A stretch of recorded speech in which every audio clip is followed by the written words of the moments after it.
Oke, di chapter 4 ini kita coba akan bahas tentang gaya ya, dan hukum Newton tentang gerak.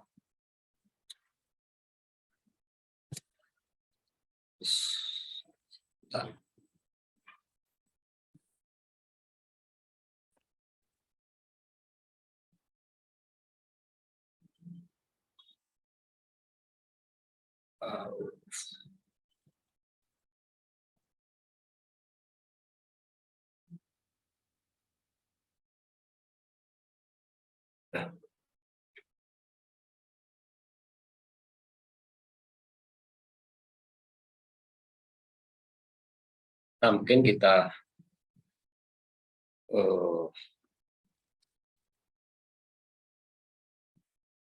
kelompokkan dulu ya. Jadi yang gaya itu bisa dorong, bisa tarik, ya, push or pull ya, tarik. Nah, berikutnya ini gaya kontak. Karena nanti begini,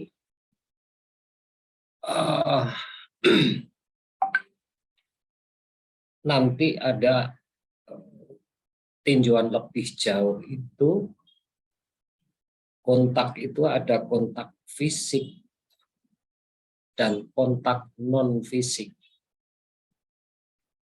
Nah, kalau kontak fisik itu ada interaksi dalam bentuk sentuh antar dua benda. Kalau itu interaksi dua benda. Ya, contoh misalkan begini. Saya mendorong meja. Saya mendorong meja itu harus menyentuh meja. Jadi di situ antara kontak fisik tangan saya dengan meja yang saya dorong. Itu ada kontak fisik ya. Ada yang kontaknya itu muncul gaya tapi tidak harus kontak fisik. Apa itu? Jadi misalkan gaya antar muatan gitu ya.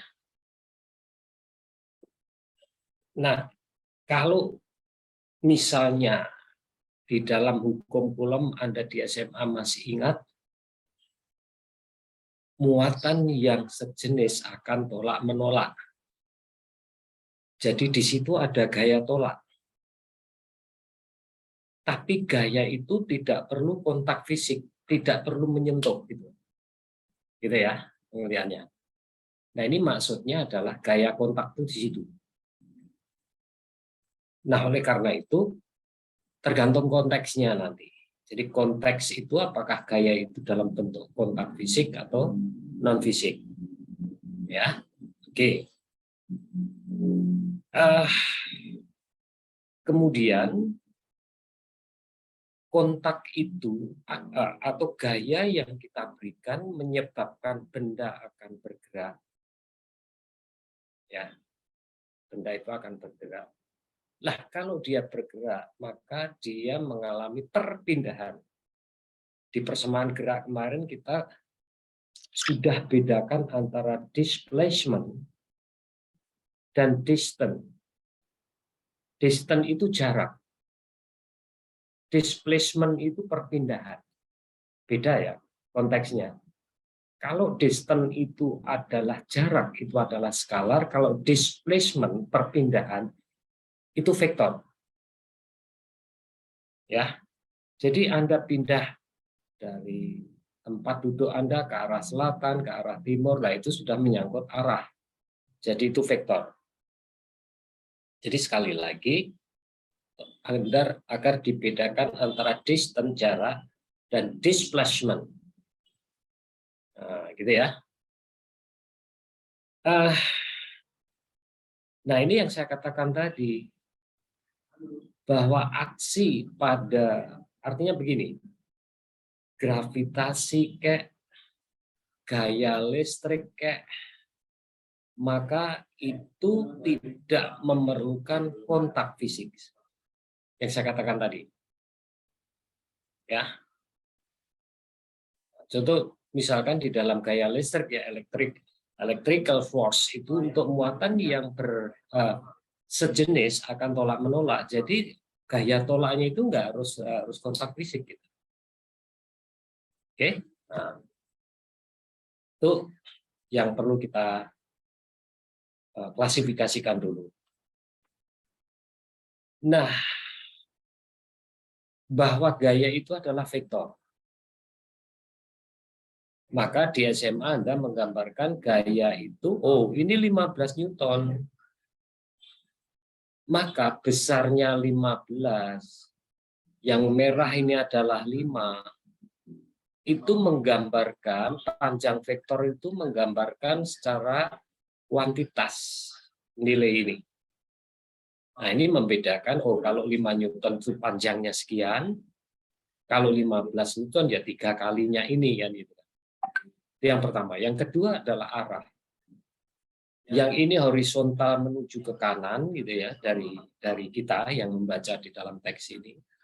Kalau ini dia condong dorong ke atas gitu ya, sebentar. Sorry. Nah.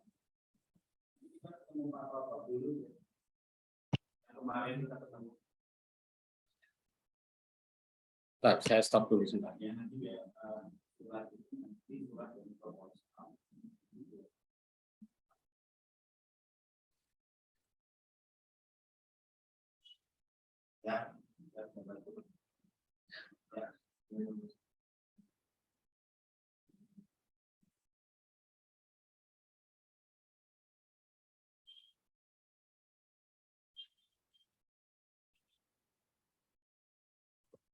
Sorry. Ya, jadi sekali lagi yang ini menggambarkan, karena gaya itu vektor, menggambarkan ini arah. Oke, nah ini condong dengan sudut tertentu. Ya, jadi arahnya jelas. Oke, next. Lalu massa itu adalah ukuran ya suatu objek. Jadi staff itu ya itu apa ya istilahnya, terjemahan bebasnya adalah massa itu yang materi yang terkandung di dalam objek itu gitu. Nah, besar kecilnya massa saya pikir ini sangat tergantung pada, kalau di dalam secara fisik itu tergantung pada densitas, lalu materialnya. Ya, jadi misalkan begini, styrofoam 1 kilo dengan besi 1 kilo, massanya sama-sama 1 kilo. Tapi secara kuantitas jumlah bentuknya itu styrofoam pasti lebih besar. Karena apa? Densitas styrofoam itu lebih kecil. Jadi itu terkait nanti densitas itu kerapatan. Oke, ini dulu. Karena nanti ada gaya, ada massa, kemudian massa suatu benda, objek ya. Jadi objek itu kalau dia memiliki massa, ketika kita beri gaya, apa yang terjadi? Nah, hukum pertama Newton itu adalah jika ya objek dalam keadaan diam, kemudian dia bergerak dengan kecepatan konstan di sepanjang garis lurus, ya, dia akan selalu bergerak lurus apabila tidak ada gaya atau bila gayanya itu tetap. Jadi kalau kita suatu benda kita pekerjakan, kita beri suatu gaya dan gayanya ini konstan, maka bisa benda itu dalam keadaan rest, bisa dalam keadaan diam, bisa dalam keadaan bergerak, tetapi dengan laju yang tetap. Ya. Nah, net force itu adalah ya kalau lebih populernya ya Anda gunakan resultannya, gabungan gaya itu sebagai merupakan secara matematis penjumlahan dari semua gaya yang bekerja pada benda tersebut. Ya. Sum of all of the force acting on an object. Ya. Itu adalah net force. Mungkin net force itu lebih kena Anda gunakan aja istilah resultan gitu ya. Oke, jadi resultan itu kita jumlahkan aja. Nah, masalahnya itu tinggal operasi vektor nanti. Apakah gaya itu searah atau berlawanan arah, ataukah dia membentuk sudut? Nah, kalau dia membentuk sudut ya sudah kita gunakan aja operasi yang kita gunakan di dalam vektor. Nah, contoh ini. Jadi di sini benda tunggal yang ada dua gaya yang bekerja 10 Newton ke kanan, 4 Newton ke kiri. Jadi resultannya itu ya saya jumlah ini. Ya, 10 saya tambah 4. Cuma masalahnya 4 itu arahnya berlawanan. Maka jadi minus. Gitu ya. Jadi minus.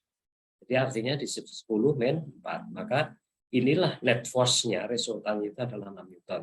Oke, itu sampelnya. Nah, ini yang membentuk sudut nih. Ya. Apa itu? Nah, coba Anda gunakan ini. Yang satu dia bergerak horizontal 4 Newton gayanya, yang ini 3 Newton gitu. Nah, lalu resultannya berapa? Nah, silakan nanti Anda gambarkan dengan menggunakan vektor. Jadi kalau ini saya tarik gitu ya, saya tarik gitu. Sehingga nanti gayanya itu begini, resultannya adalah ini. Ya. Ini sudutnya berapa ini? 90 derajat ya. Nah, kalau 90 derajat ya tinggal ini kuadrat ditambah 4 kuadrat, 3 kuadrat tambah 4 kuadrat, 9 tambah 16. 25, saya akar 5 Newton. Nah, sudutnya berapa? Sudut terhadap bidang miring. Nah, silakan ini. Yuk pakai sin atau pakai cos. Kalau ini Anda tahu 5 derajat, berarti sudutnya ini kan cos. Ya, 4/5. Lah, cos 4/5 itu pakai arcus tangun. Itu kira-kira 64 derajat. Ya, ini dia semua sudah lah. Ulang aja. Oke, nah. Next. Nah, inersia itu kalau di inert itu artinya lembab. Ya. Nah, apa itu? Lembab itu sifatnya begini. Jika benda itu bergerak lurus, jika tidak ada gaya lain maka dia akan tetap bergerak lurus.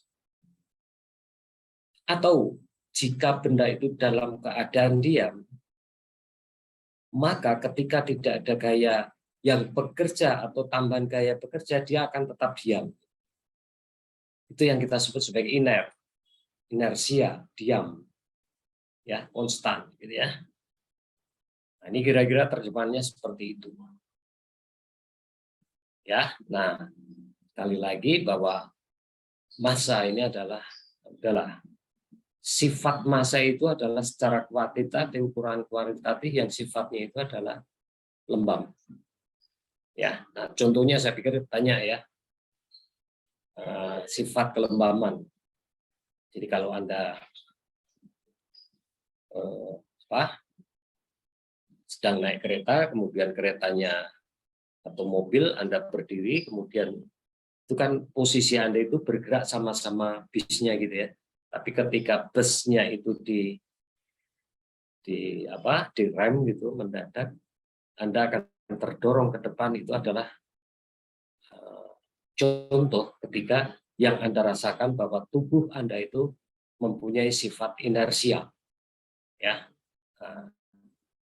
Nah, sifat inersia tergantung pada secara kuantitas, ya, kuantitatif, tergantung besarnya massa. Ya. Jadi dia semakin besar massa, momen inersianya itu, inersia sifat inersi itu akan semakin besar.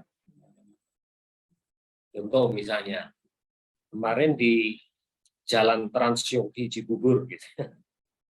Itu ada truk namanya tangki ya, yang remnya blong. Jadi ketika dia masanya itu tangki dalam keadaan penuh, ya inersinya itu akan semakin tinggi. Jadi semakin sulit dikendalikan ketika dalam keadaan apalagi remnya blong ya. Itu semakin sulit untuk dikendalikan. Nah, contoh juga misalkan Anda menaiki kendaraan yang cc-nya kecil diberi muatan yang banyak. Itu sangat mudah sekali apabila mendapat gangguan kecil saja, itu akan sangat mudah untuk tergelincir karena sifat inersia tadi. Jadi contoh misalkan dulu kasus siapa itu penyanyi dangdut tuh Safira, si yang kecelakaan di Cipularang itu loh. Saiful Jamil, Pak. Siapa Restu? Saiful Jamil ya, Pak. Ya, si Saiful Jamil ya. Nah, ini yang penggemar musik dangdut tahu lah ya. Nah, itu mobilnya adalah Avanza ya ketika itu. Dimuati dengan penuh. Jadi ketika itu bisa Anda rasakan ketika nanti kena ada lubang gitu ya. Itu udah oleng gitu. Ya. Nah, itu mudah untuk tergelincir. Oke ya, next. Jadi sifat inersia inilah sebagai acuan oleh hukum Newton ini ya hubungan atau rasio antara nanti massa dan gaya. Nah, gitu ya. Nah, jadi kalau misalkan benda, oke, saya stop dulu ya. Saya coba whiteboard saya bisa nggak nih?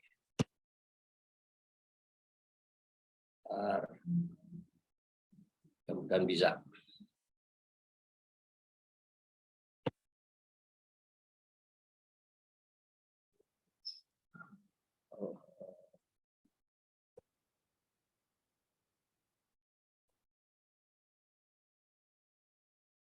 Kelihatan whiteboardnya? Belum? Belum, Pak.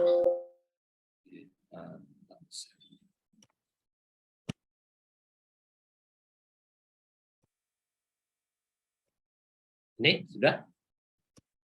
Sudah, Pak. Baik. Misalnya begini. Oke, kita pakai yang sederhana aja dulu.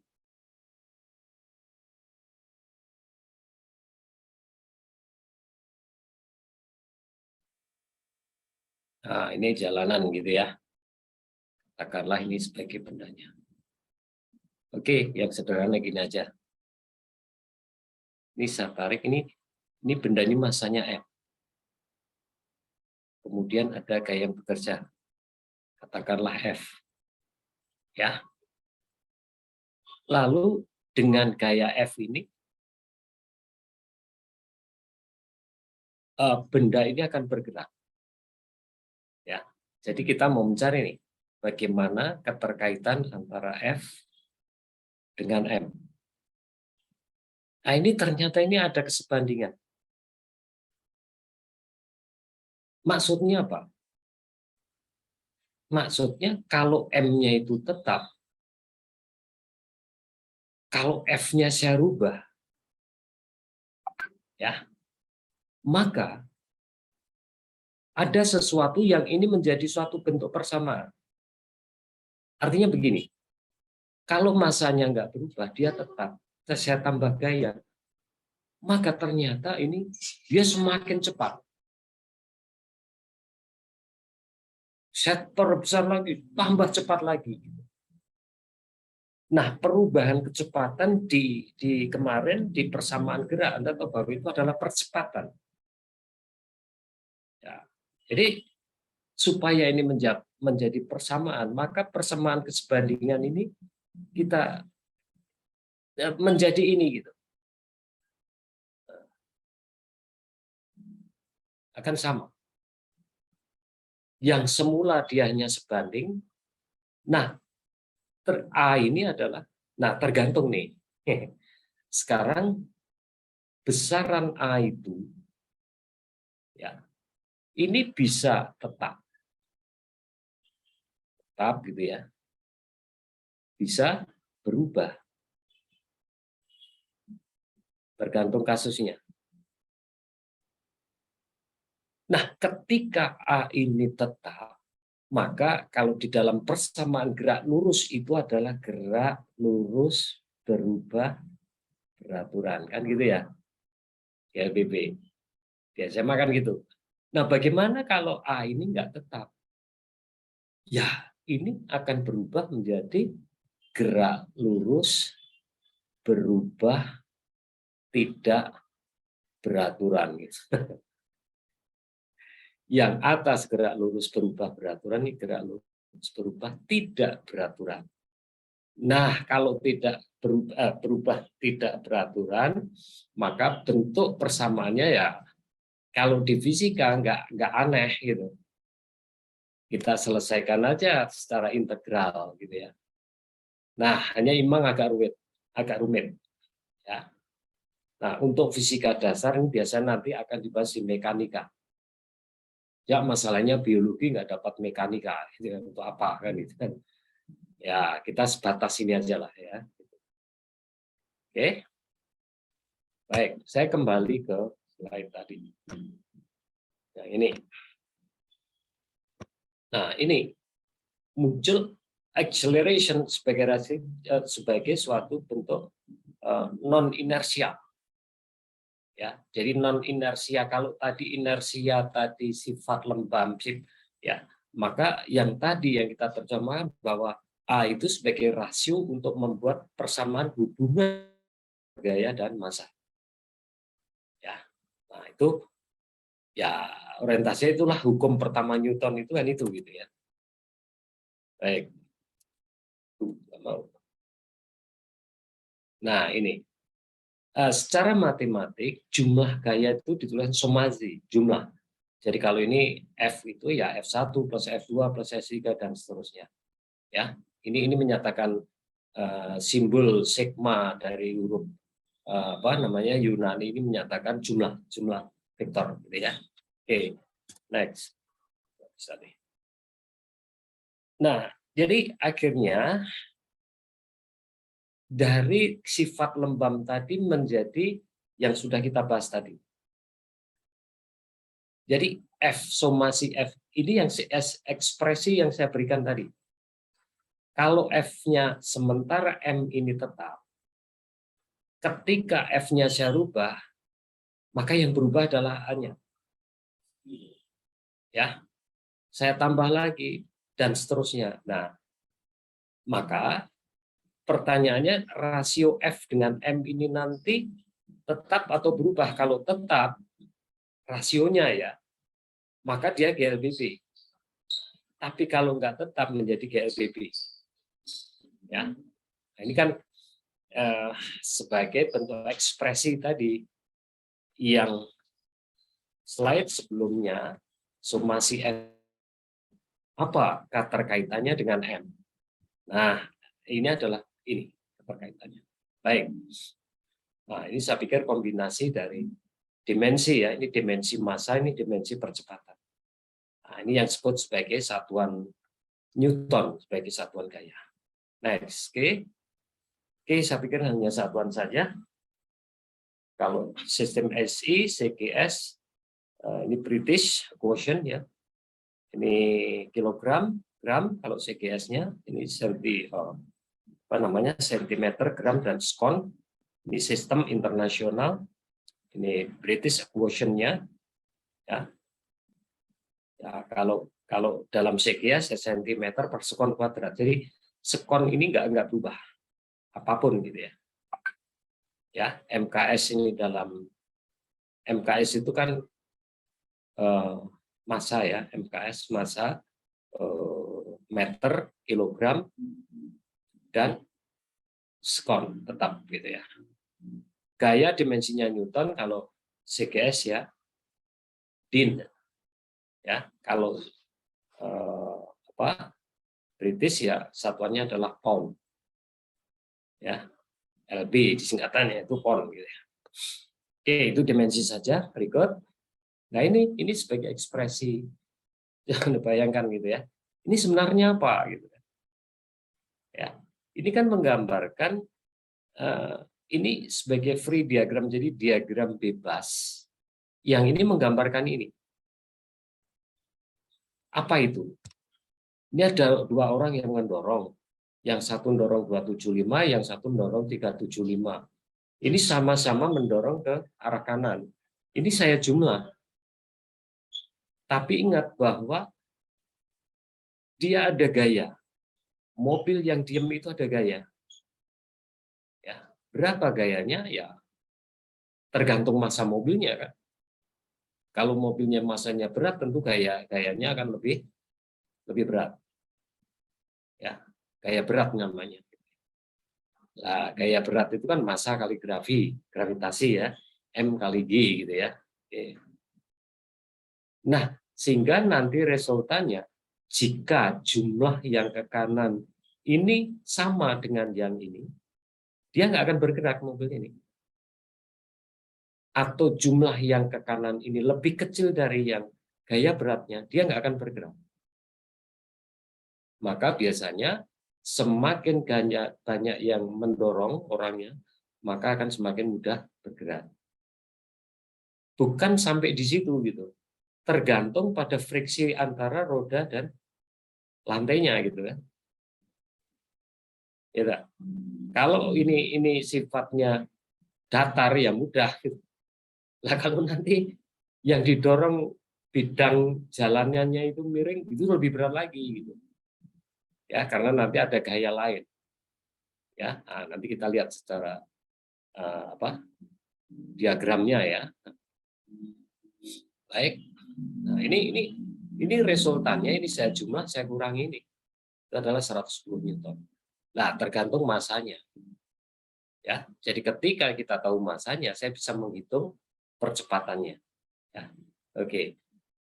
Nah, artinya tanda plus ini dia akan bergerak kanan. Artinya jumlah resultan gaya itu mampu melawan gaya beratnya, maka dia akan bergerak. Ya, nah ini cari A-nya gitu. Ya, jika massa mobil itu sekian gram gitu ya, maka dalam hukum Newton tadi gayanya ini saya bagi massa. Ini F per M. Nah, kira-kira inilah percepatan. Dan percepatannya kalau ini tetap, maka dia GLBB. Ya. Nah, gitu. Ketika ini akan berkurang, maka bukan percepatan, perlambatan. Ketika ini tambah 0,59, 0,61, misalkan 0,070 gitu, nah, itu dipercepat. Maka GLBB. Ya, oke. Karena kecepatannya itu berubah. Baik. Nah, ini. Mari kita lihat. Ini komponennya itu tergantung, dia ada dua koordinat X dan Y. Ini kita urai nanti. Jadi kalau ini yang horizontal, ini yang vertikal. Contoh, kalau ini saya dorong, ini kan yang bekerja hanya horizontal saja. Vertikalnya ini horizontal kan. Vertikalnya nggak ada. Karena apa? Begitu Anda dorong kan mobilnya nggak lompat-lompat naik turun kan gitu kan.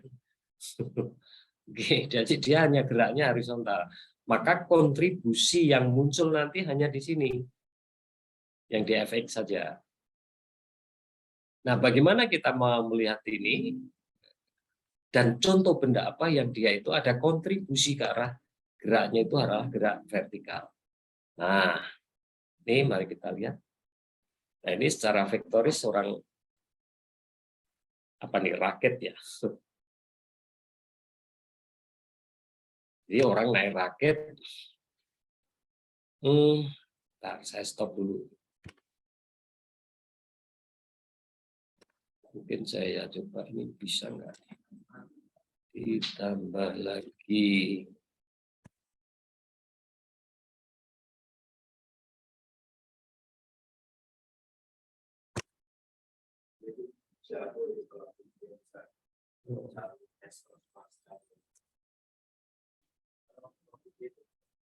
Not image template.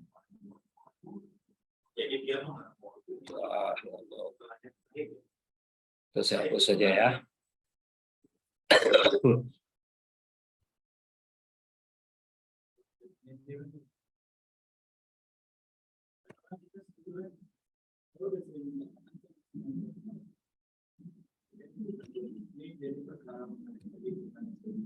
Mau.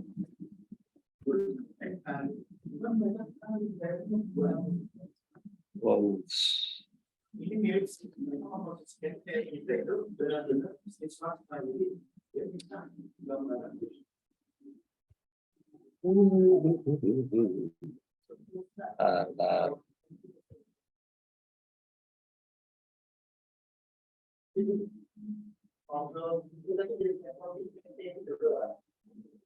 Bisa nggak Pak? Dorong. Nggak mau.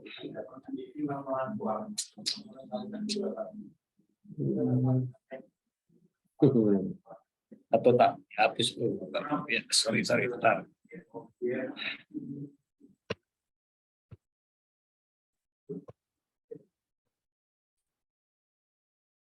Oh.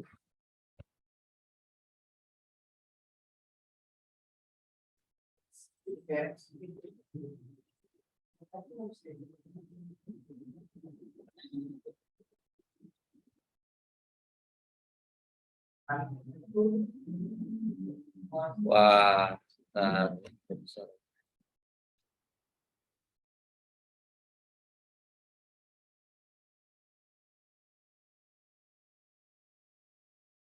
ini berubah nih whiteboard saya ini biasa bisa saya pakai page yang berbeda, pakai halaman yang berbeda, tapi beda.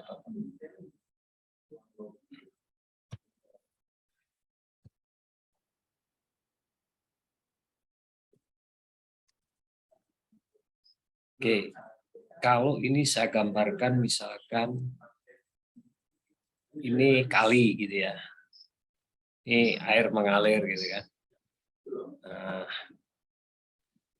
Nah, Anda mau misalkan ada di sini, ya. Nah, Anda mau menyeberang dari sisi sini ke sisi kemari gitu. Ya.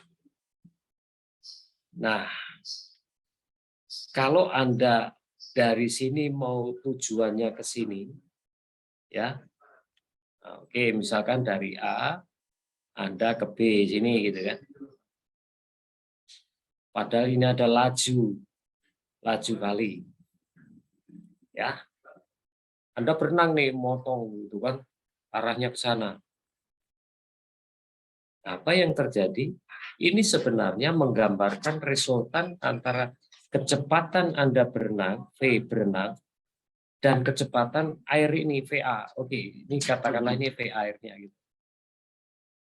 Yang gitu ya. Resultannya yang mana? Resultan Anda kan yang ini. Nah, ini kan. Maka ketika Anda mau menuju ke sini, ada air dengan arus ke kanan, maka sebenarnya nanti Anda itu akan sampainya bukan ke B, tapi sampai di C. Karena terdorong oleh arus tadi. Nah, sehingga ketika Anda mau ke titik B, mestinya Anda jangan berangkatnya jangan dari sini, tapi geser ke kiri dulu gitu. Sehingga nanti Anda akan sampai ke B. Gitu. Oke, baik. Stop. Saya pindah ke sini lagi. Nah, ini kira-kira menggambarkan seperti itu. Ya. Jadi ini karena arus dia akan terdorong ke kanan. Jadi ini adalah kecepatan airnya, ini adalah kalau ini percepatan ya, ini percepatan. Nah, ini percepatan dari raketnya tadi gitu. Oke. Nah, ini resultannya. Baik. Nah, mari kita percepatannya ya. Oke. Jadi ini kok simbolnya P ya, nggak apa-apa lah ya. Ini sudutnya 60 derajat. Nah, ini arah kita cari nanti arah horizontal dan arah vertikalnya. Kalau yang horizontal itu adalah cos, yang arah vertikalnya adalah sinus. Ya, ini kan kalau sudut AP ini kan ketemunya cos nih. Kalau ini adalah sisi hadapan, maka ini adalah sin. Gitu ya. Oke. Nah, P di sini adalah gaya itu. Cuma sebenarnya nggak tepat ini ya. Karena P itu bisa diartikan ya pressure, dia tekanan. Ya, mestinya force kayak F ya. Tapi nggak apa-apa lah. Jadi kalau Anda melihat ini sebenarnya lihat aja dimensi satuannya. Kalau Newton itu adalah gaya. Nah, ini gaya 17 Newton, arah komponennya berapa? Oh, 0. Ini cos ya. Jadi kalau sorry. Saya ke gambar sebelumnya ya. Ini kan 17 Newton. 17 Newton. Nah, ini nanti bisa Anda uraikan arah horizontal dan arah vertikal. Ya. Oke ya. Jadi kalau sambil contoh aja ini. A-nya ini. A-nya adalah ini. Maka komponen di arah Y dan arah Z-nya adalah ini. A cos 67 dan yang atas itu adalah A apa namanya? Nah, sin 67. Nah, ini maksudnya ketika gayanya 17, maka ini arah X, komponen X, komponen Y. Kalau X 67 derajat, ya ini pakai derajat ya, ini sin, ya 23. Jadi kalau ini saya kuadratkan, ini kuadrat, saya tambah ini kuadrat, akan sama dengan ini. Karena apa? Coba Anda cek aja di kalkulator juga no problem ya. Ini kan resultnya kalau arah X itu kan 17 kuadrat, saya tambah 0 kuadrat, itu pasti akan sama dengan 23 kuadrat, saya tambah 14 kuadrat. Karena itu akan sama. Nah, sehingga AX saya yang mengacu ini.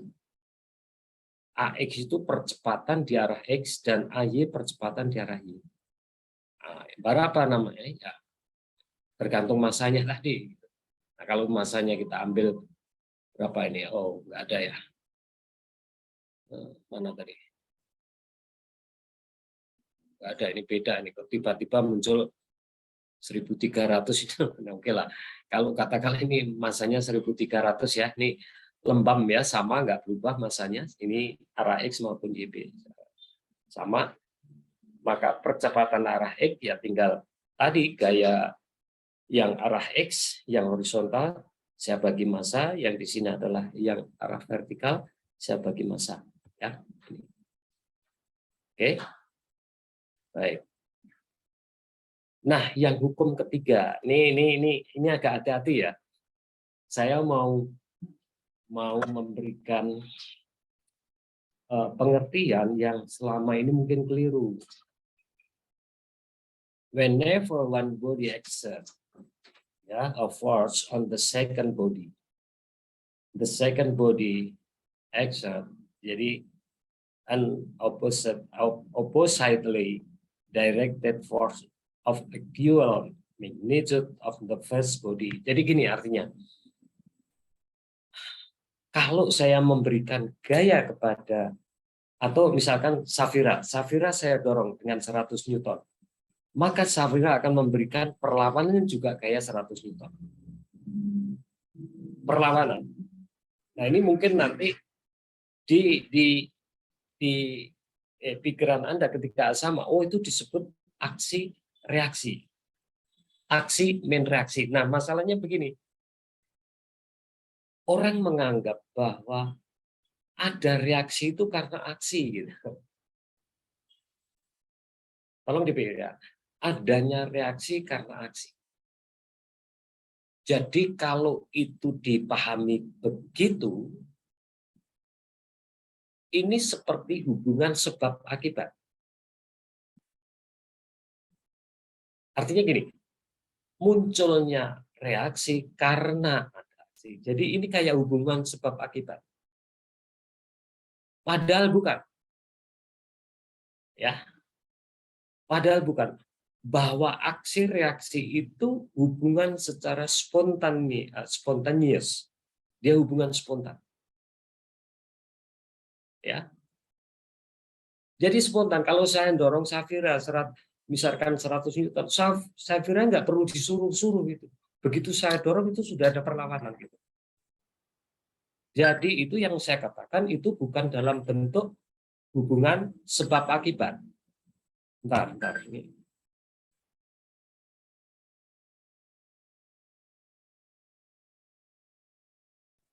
Sore, Prof. Assalamualaikum. Saya masih di lab school, lagi di kelas ini, Bu, lagi kuliah.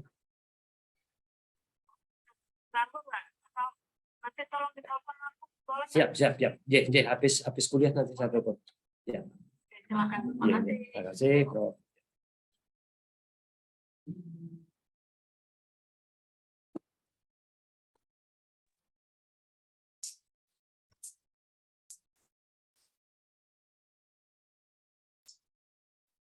Ya, jadi sekali lagi saya ulang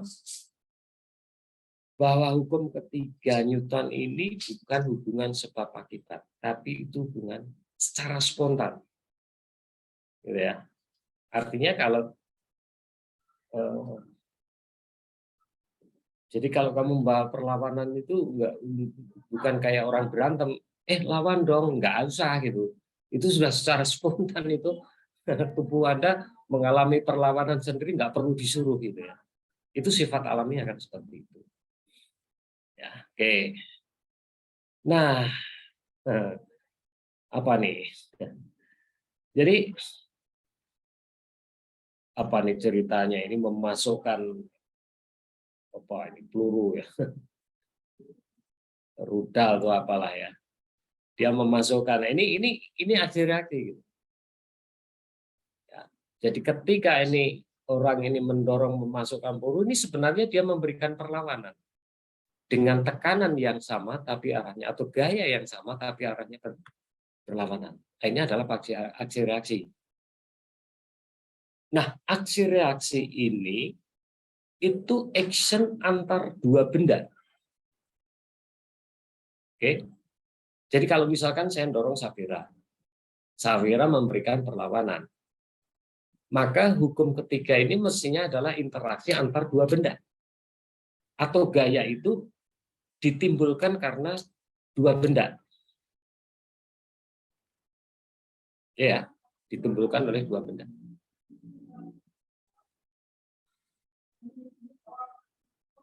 Coba kalau saya katakan interaksi itu kan minimal antar dua benda.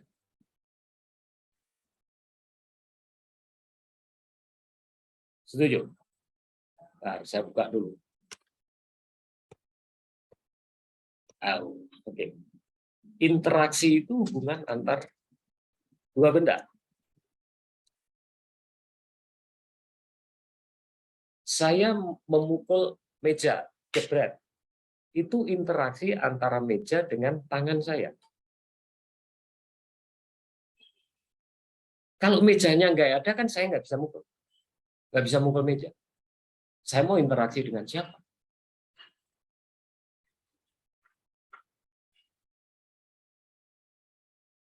Saya agak diem ini supaya Anda masukkan ke dalam pemahaman yang lebih dalam.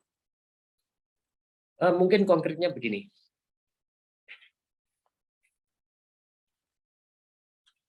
Saya melihat stand up comedy. Itu kan berinteraksi antara orang yang sedang stand up dan saya sebagai penonton. Lalu saya tertawa dengan statement oleh orang yang sedang stand up comedy. Berarti di situ ada interaksi antara saya dengan yang stand up comedy. Karena apa? Karena tertawa karena statement atau lawakan yang diberikan oleh si pembawa itu. Stand up comedy. Loh, kalau nggak ada yang stand up comedy, terus saya ketawa sendiri. Loh, saya ini mentertawain siapa?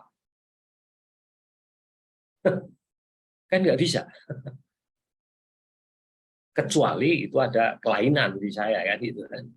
Kelainan mental jiwa dan ya. Hukum Newton tentang gravitasi itu adalah interaksi. Munculnya gravitasi itu interaksi. Contoh, saya punya HP saya ini, kalau saya jatuhkan, dia nabrak bumi, ya, karena apa? Nah, saya mengamati di atas bumi. Berarti saya ada di pihak bumi. Ini supaya Anda nggak protes dengan yang statement saya kemarin. Tapi kalau saya ada di HP, saya bisa berdiri, bisa diam duduk di HP, maka itu tampaknya bumi yang menjatuhi HP. Gitu ya. Oke. Jadi artinya apa? Kalau ini saya jatuhkan, ini kan berarti ada interaksi antara HP saya dengan bumi. Nah, masalahnya tinggal gravitasi HP dengan gravitasi bumi itu lebih besar mana? Kan gitu. Biasanya yang gravitasinya lebih besar, dia akan menarik yang gravitasinya kecil. Ya. Tapi boleh nggak yang gravitasinya besar ditarik oleh gravitasi kecil? Kalau di dalam hukum Newton tentang gravitasi itu tidak masalah. Karena itu hanya pengamatan secara relatif. Karena kita ada di posisi-posisi yang itu mungkin kita tidak menempati posisi yang ditempati oleh orang lain. Jadi gini, dalam memandang sesuatu itu, sebentar, saya stop dulu ya, supaya nanti gini, saya agak keluar ke filsafat dulu. Itu ada di sini ada nggak, mudah-mudahan ada, sebentar ya.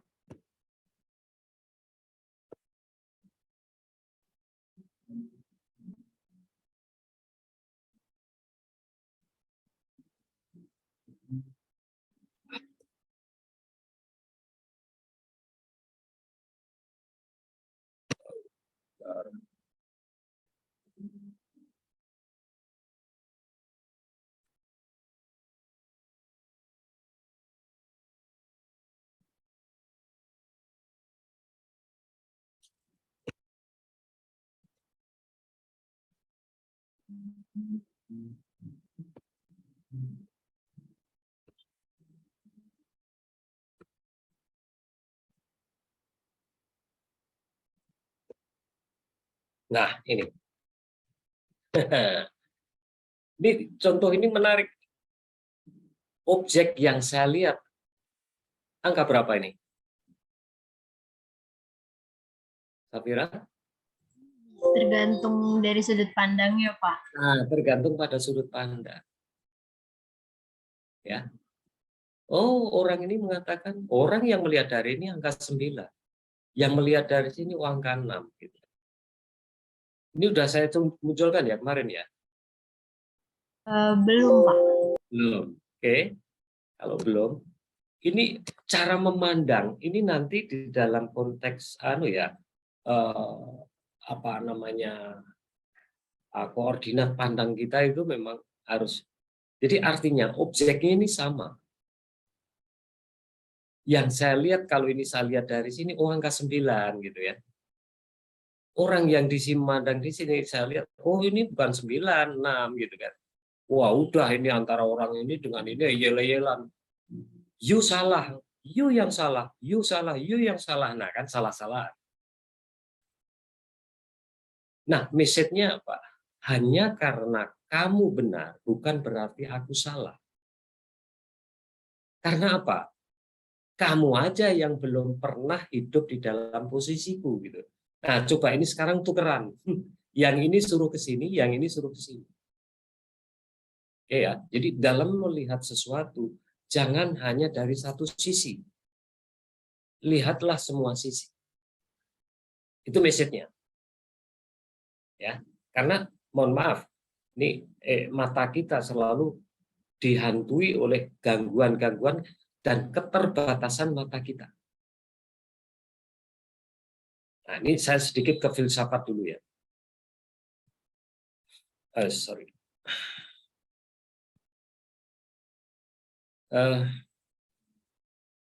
Samuel Pak. Tohonan Sahite, Oke, Pak. Sihite. Samuel. Ya, Pak. Kemarin kan ikut Cabi ya? Saya enggak, Pak. Oh, enggak. Ya, Pak. Kenapa enggak? Saya punya penyakit, Pak. Oh, punya penyakit. Oke. Fatan, ikut enggak Fatan kemarin? Ikut, Pak. Ikut. Di mana itu? Capek, Pak. Bukan, di mana? Di mana? Lokasinya di mana? Salah dengar, maaf, Pak. Di Gunung Halimun kalau nggak salah, Pak. Ya, Halimun, Gunung Bunter situ ya? Iya. Iya, Pak. Iya, Pak. Ya. Shirley, ikut nggak Shirley? Enggak juga. Ikut. Ikut. Ya. Shirley, saya tanya ke Shirley. Ketika cuaca cerah, Anda melihat ke arah Bogor. Di Bogor itu yang paling dekat dengan Jakarta gunung apa, Shirley? Salak. Gunung Salak. Pernah Sukhoi nabrak Gunung Salak ya, terakhir kemarin ya. Itu kan Boeing ya, berapa itu? Ya, anunya mesinnya Boeing, tapi sorry. Ya, tipe pesawatnya adalah Sukhoi.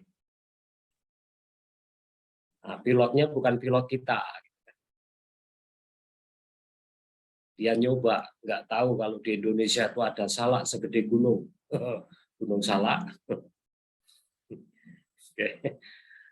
Ketika cuaca cerah, Shirley, Anda bisa melihat Gunung Salak itu dari Jakarta. Warnanya apa, Shirley?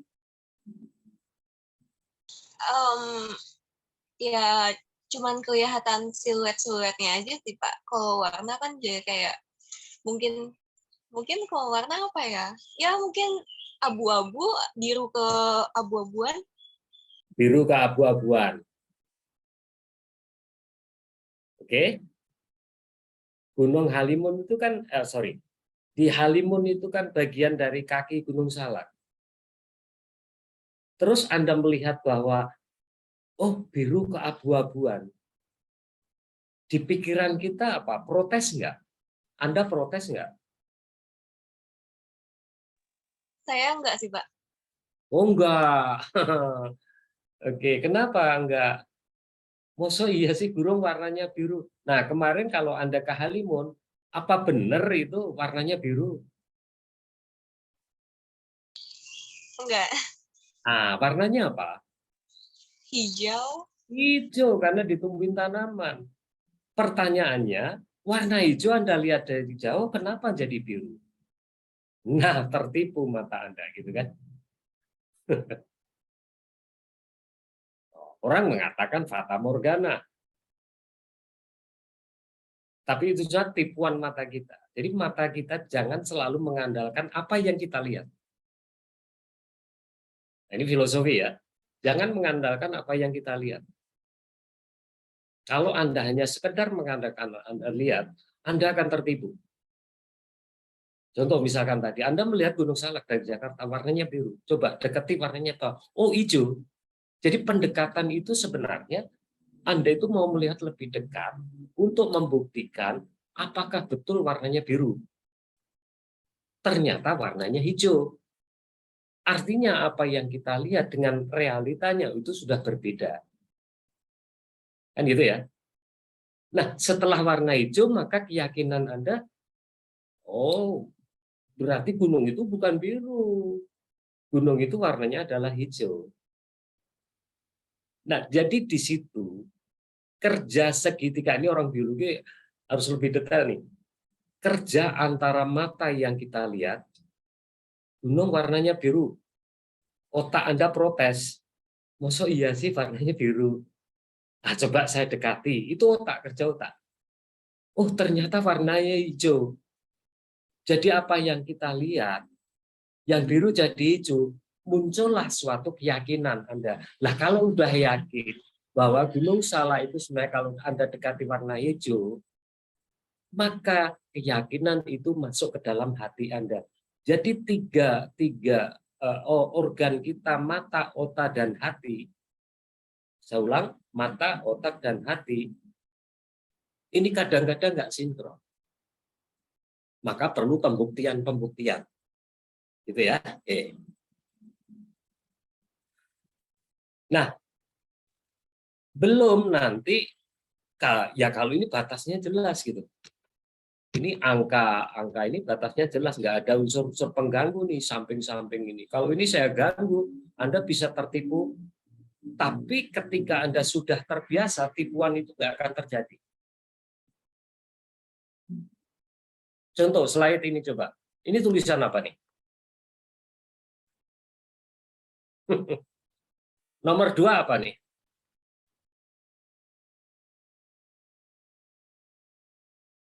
Nah, kan lama kamu sharing lihatnya. Karena apa? Anda terganggu oleh ini.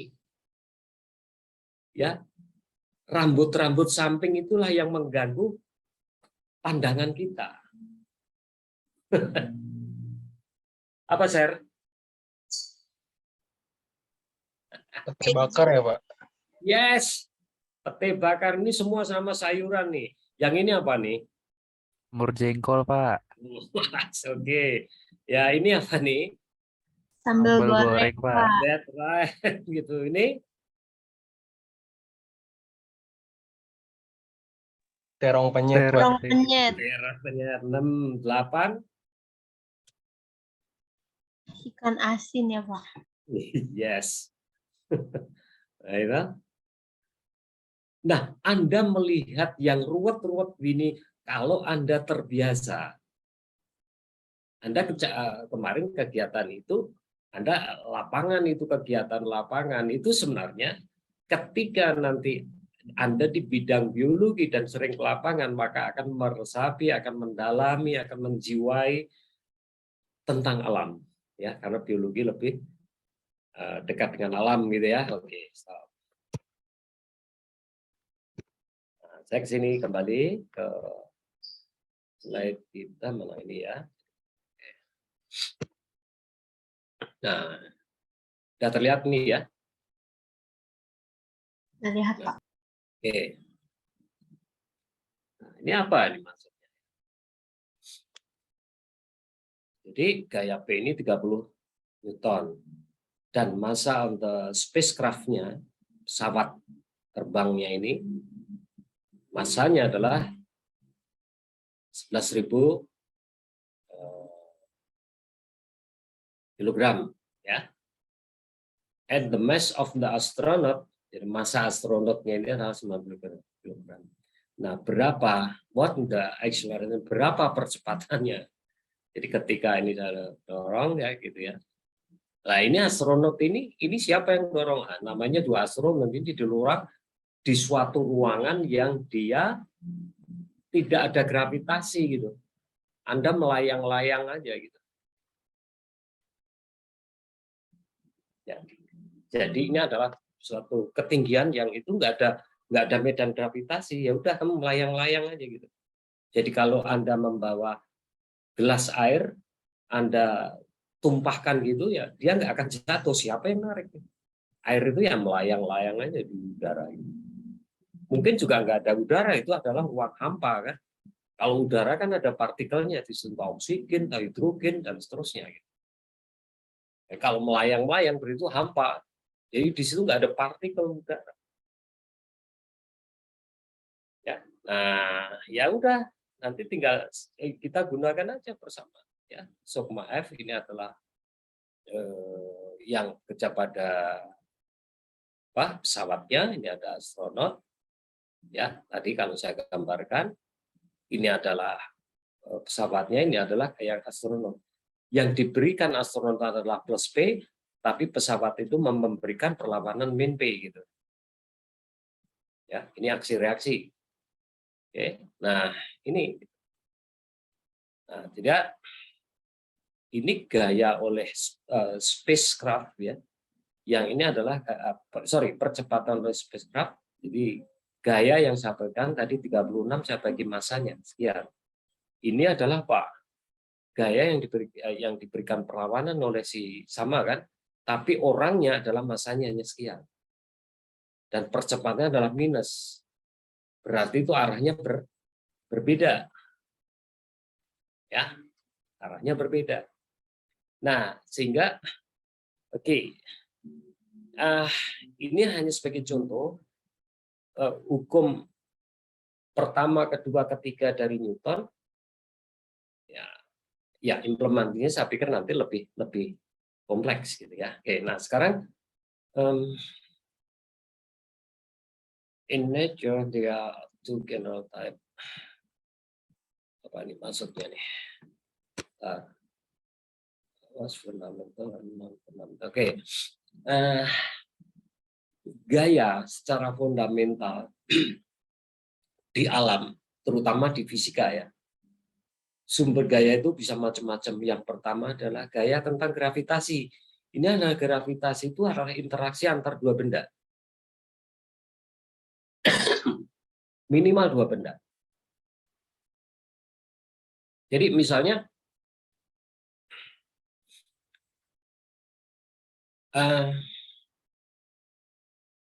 kita ada di bumi. Terus misalkan dua mahasiswa, yang satu pada ketinggian tertentu, entah dia di atas gedung atau di mana gitu ya. Atau di gedung di lantai 10 misalnya, atau di lantai 6 di Dewi Sartika itu. SMA Sari. Misalkan Safira dengan si Shirley tadi. Shirley ada gaya tarik dengan bumi. Safira juga ada gaya tarik dengan bumi. Jadi benda-benda yang di sekeliling bumi ada interaksi dengan bumi. Nah, itu yang disebut oleh gravitasi Newton. Hubungan gravitasi Newton antar dua benda, tiga benda, empat benda, sampai tak ingat. Oke. Berikutnya adalah strong nuclear force. Jadi ini gaya inti, gaya nuklir. Nuklir itu inti. Saya sedikit cerita dulu ya. Saya mau menggali. Ketika Anda di SMA itu,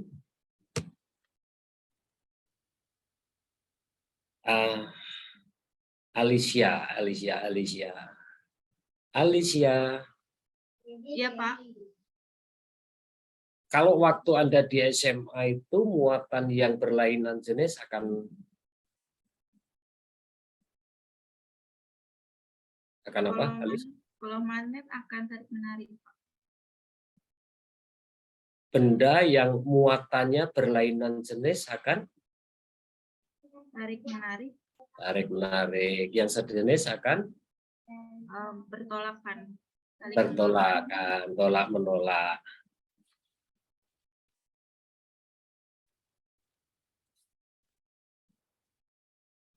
Alicia dengan Aidan itu berlainan sejenis kelamin atau sejenis? Loh. Aidan? Ya Pak, You dengan Alicia berlainan jenis kelamin atau sejenis? berlainan jenis kelamin Pak. Tarik menarik nggak Aidan? Betul Pak. Oh, betul. Ya, Pak, iya. Ya, oke. Benar. Andresia, tadi katanya kalau dia sejenis tolak menolak.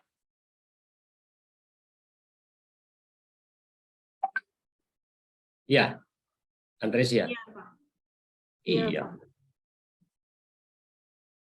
Bagaimana kalau yang berlainan jenis tarik-menarik, Andresia?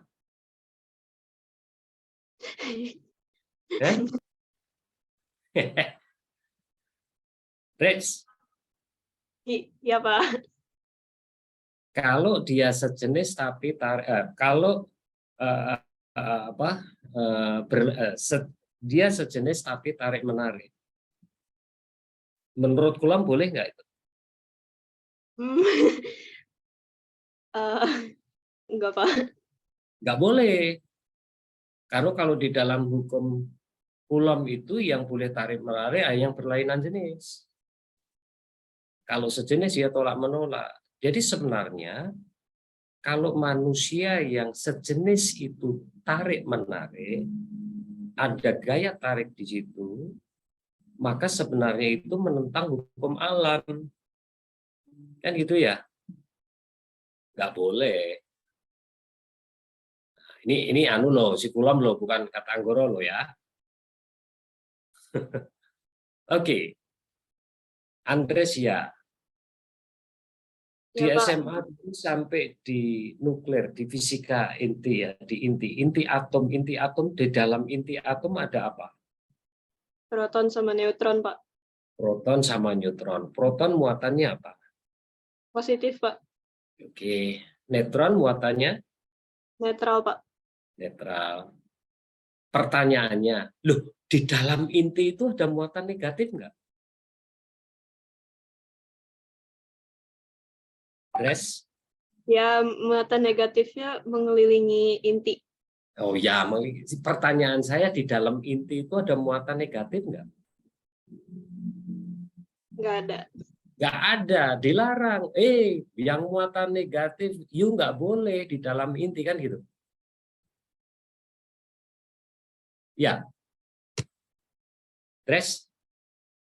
Iya, Pak.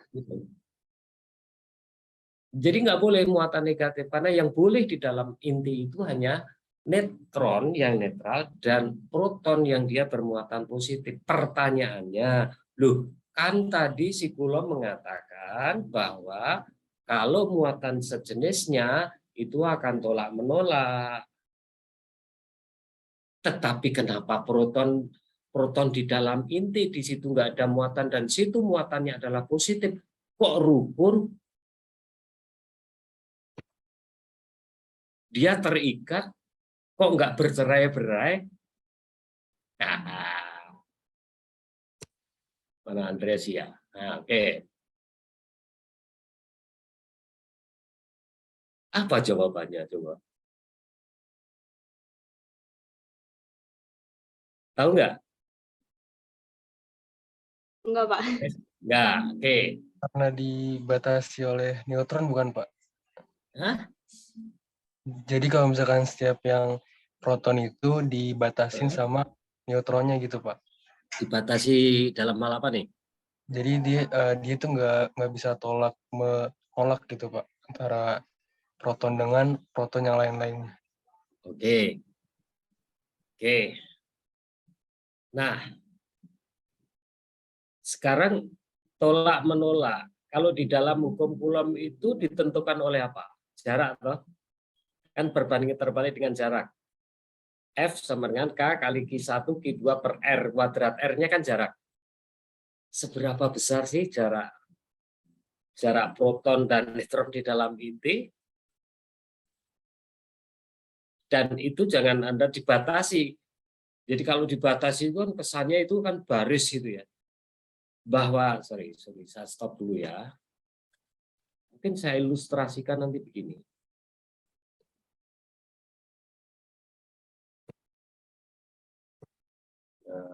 Oke, ntar tutup deh.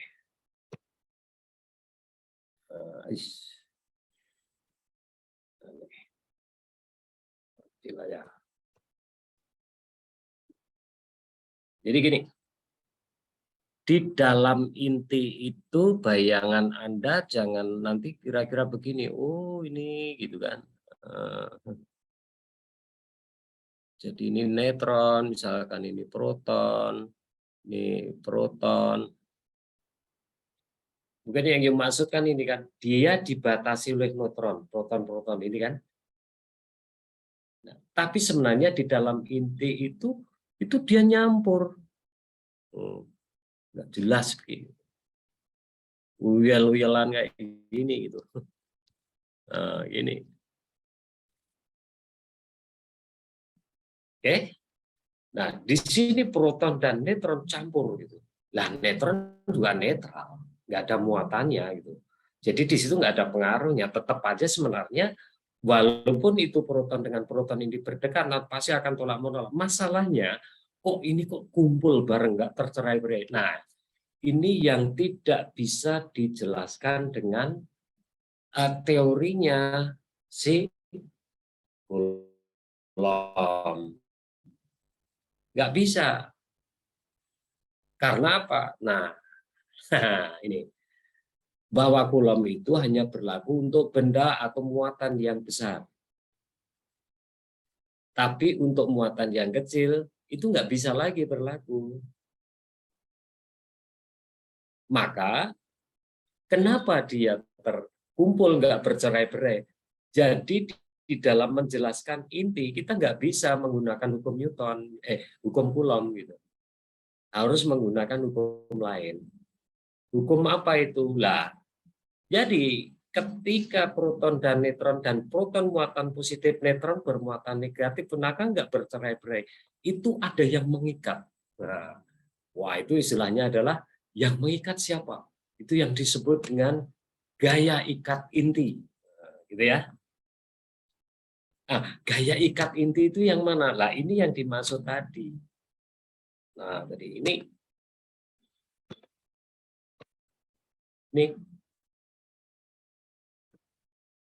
strong nuclear force. Jadi ada gaya ikat inti. Dan gaya ikat inti itu nggak bisa dijelaskan dengan menggunakan hukum Coulomb. Apalagi nanti di sini, electroweak force. Jadi ini walaupun medan lemah dari muatan dengan gaya yang kecil. Ya, karena ini nanti keterkaitannya pasti dari dimensi atau ukuran bendanya, gitu ya. Oke, ini saya berikan cerita-cerita gitu aja deh. Baik, oke. Nah, yang non fundamental apa itu? Friction, gesekan, ya, tension, ya, lentur, ya, tension itu nanti kan hubungan antara gaya lentur dan gaya geser, ya, modulus Young kalau yang nanti lebih detailnya lagi. Normal or support force atau gaya normal, ya, gaya normal itu non fundamental. Yang fundamental ya tadi, ya, secara umum adalah gaya gravitasi. Kalau itu bendanya nggak bermuatan, tapi dia hanya interaksi massanya. Tapi kalau bendanya bermassa, maka interaksi muatan. Itu yang hukum Coulomb. Tapi hukum Coulomb nggak bisa menjelaskan untuk partikel atau muatan yang kecil. Gunakan strong nuclear force atau electroweak force. Ya. Oke, jadi ini. Nah, di dalam persamaan gerak Anda tahu ada friksi, gitu kan? Anda bisa bayangkan ketika friksinya itu 0, maka itu akan kacau. Nah, Tuhan yang Maha Kuasa, Allah Maha Pencipta, ini adil betul menciptakan alam ini. Gitu. Jadi gini, Anda bisa bayangkan ketika Anda naik motor, kan terjadi friksi antara ban motor Anda dengan aspal. Anda bisa bayangkan kalau antara ban dengan aspal, itu nggak ada friksi. Atau koefisien geseknya adalah 0. Percuma kamu rem gitu. Dia akan slip aja terus gitu. Berhenti nggak? Nggak akan berhenti. Kecuali nabrak. Ya. Nah, ini, ya Allah. Jadi ini sang pencipta itu luar biasa gitu ya. Jadi Nah, hal-hal yang seperti itu, saya pikir itu yang perlu disyukuri gitu ya. Anda bisa bayangkan gitu kan, kalau friksinya itu nol gitu ya. Jadi alam ini nggak ada friksi, apa yang terjadi gitu ya. Ya, jadi semua harus kita syukuri. Ya. Fatan, kamu sebulan potong satu semester potong rambut berapa kali, Fatan? Gimana, Pak? Satu semester Anda potong rambut berapa kali? Biasanya per bulan, Pak. Per bulan ya. Ya. Jadi per bulan rambut kalau nggak dipotong kan panjang terus gitu ya. Iya, Pak. Potong alis.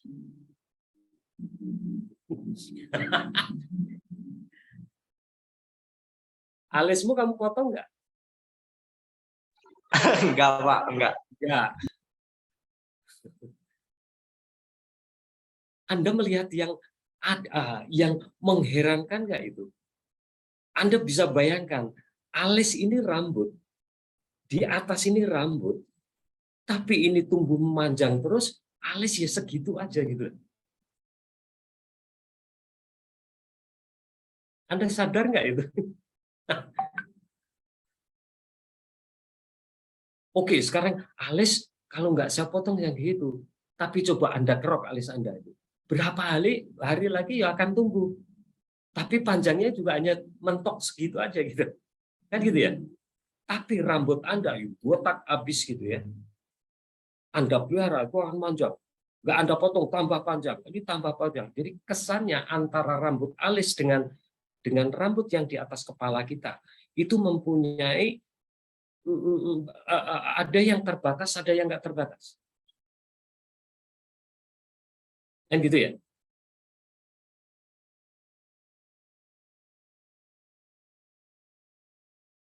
Coba yang tumbuh terus apa? Kecuali rambut. Ini orang biologi nih. Bukan, Pak. Kuku. Apalagi? Kumis mungkin, Pak. Kumis itu juga itu kan harus dirapikan gitu ya, bila perlu dikerok gitu ya. Terus apa lagi? Itu rambut di kaki Anda, di tangan Anda kok nggak gondrong gitu, segitu aja gitu. Ya. Nah, untung itu ada sesuatu yang itu dibatasi.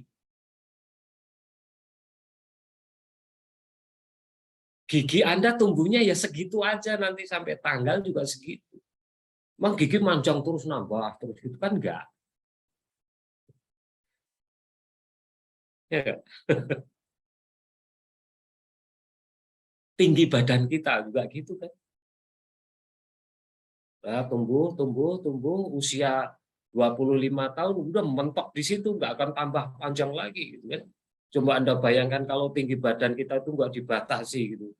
Waduh, kita pesen pintu kemana, tempat tidur kemana gitu kan. Itu pun setelah 20 sekian umur 50 tahun, coba Anda lihat itu. Manusia itu kan memendek lagi. Silakan, ini orang biologi.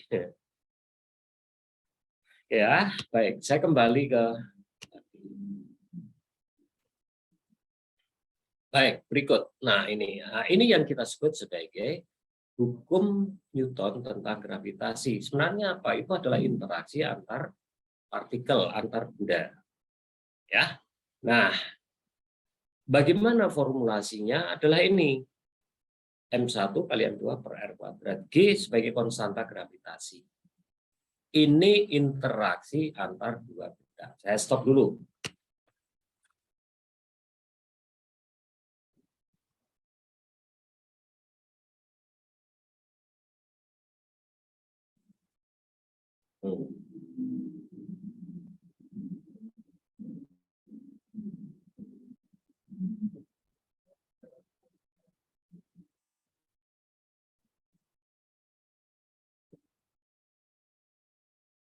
Teks. Mana? Permisi, Pak. Halo, kelihatan belum ya? Bapak. Ya? Udah habis jamnya. Ada yang Oh, belum sholat asar juga soalnya. Oh, ada nih ya. Oke. Tak anu aja dulu ya. Nanti saya share sebentar. Saya stop dulu.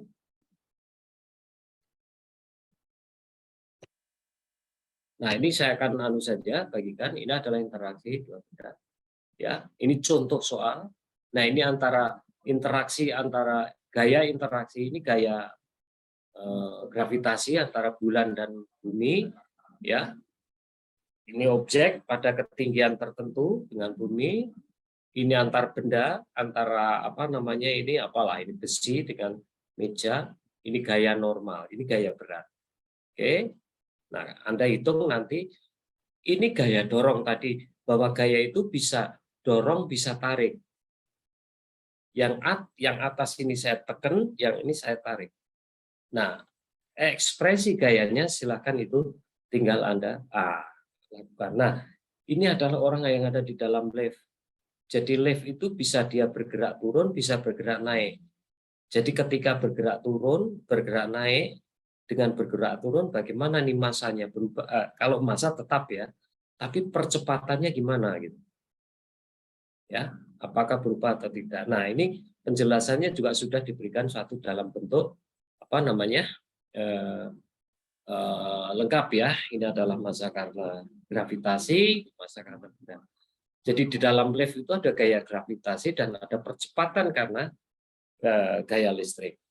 Ya, nah ini adalah yang tadi kontak poin, titik kontak antar benda yang atas dengan yang bawah. Kalau ini saya geser maka munculkan sebagai friksi, gaya friksi.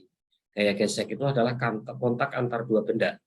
Karena gesekan itu ya dua benda gitu ya. Nah, ini contoh juga demikian. Ketika ini saya tarik, kalau F dengan Fs ini sama dia nggak akan bergerak. Tapi kalau F saya lebih besar dari friksi statis, dia akan bergerak. Nah, batas itulah ini yang kita sebut sebagai batas maksimum. Jadi friksi itu ada maksimumnya. Ya. Mu K kali N kan gitu kalau ada SMA ya.